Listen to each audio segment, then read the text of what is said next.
Bueno chicos, sé que el examen final de Física General 2 está cerca y quería echar una pequeña mano con el tema de la condensación del electromagnetismo, ¿vale? Cómo se llegó desde el campo eléctrico y el campo magnético al campo electromagnético. No dispongo ahora mismo de... o sea, tengo la pizarra, pero no encuentro ninguna forma de ponerla bien, así que voy a ayudaros por lo menos un poquito con la teoría y demás, y las ecuaciones pues las tenéis en el Tipler perfectamente explicadas, vamos, que simplemente es copiarla. Bueno, primero se define una onda electromagnética como aquellas que no necesitan de un medio para poder propagarse, es decir, pueden hacerlo por el vacío.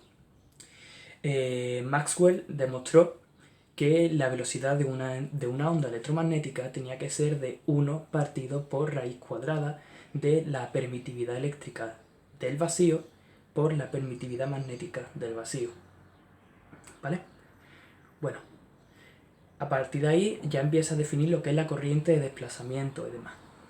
Para entender qué es la corriente de desplazamiento, tenemos que partir de la ley de Ampère, la cual, si recordáis, establecía que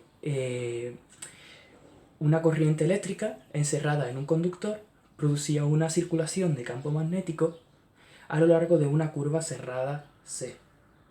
No la confundáis con la ley de Gauss para el magnetismo, que establece que ese flujo de campo magnético es cero, lo que explicaba la inexistencia de los monopolos magnéticos.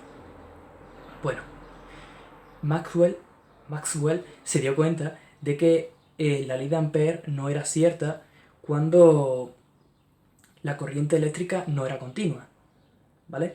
El ejemplo más característico es el de las placas de un condensador. Veréis, supongamos dos placas paralelas, ¿vale? Que forman un condensador, y la primera placa pues, va a tener una superficie S1 y la segunda placa una superficie S2, ¿vale?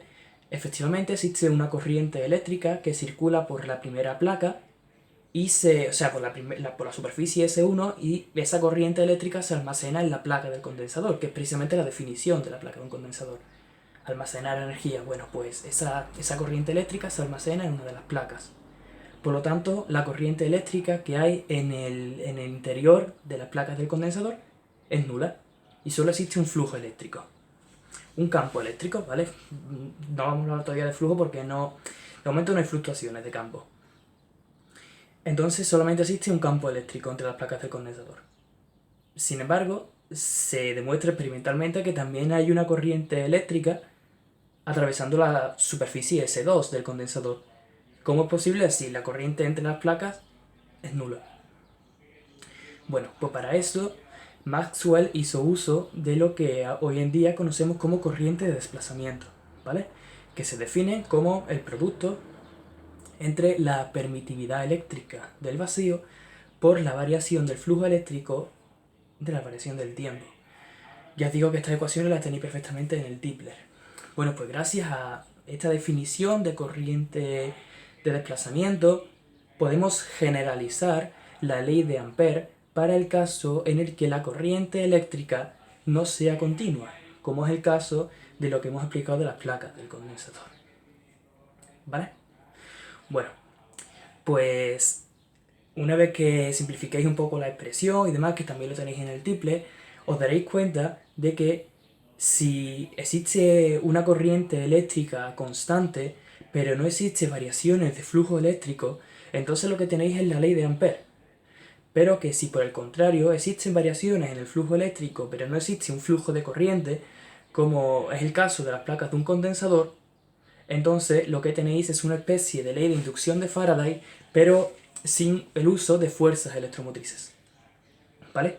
Entonces, si elimináis el nu sub 0 por i, que os va a quedar la permitividad magnética del vacío, por la corriente encerrada, os vais a dar cuenta de que con esto Maxwell ya demostró que una variación del campo eléctrico ya podía explicar la existencia de un campo magnético y que por lo tanto no hacía falta usar no hacía falta la existencia de un flujo de corriente, ¿vale? Para explicarlo mejor.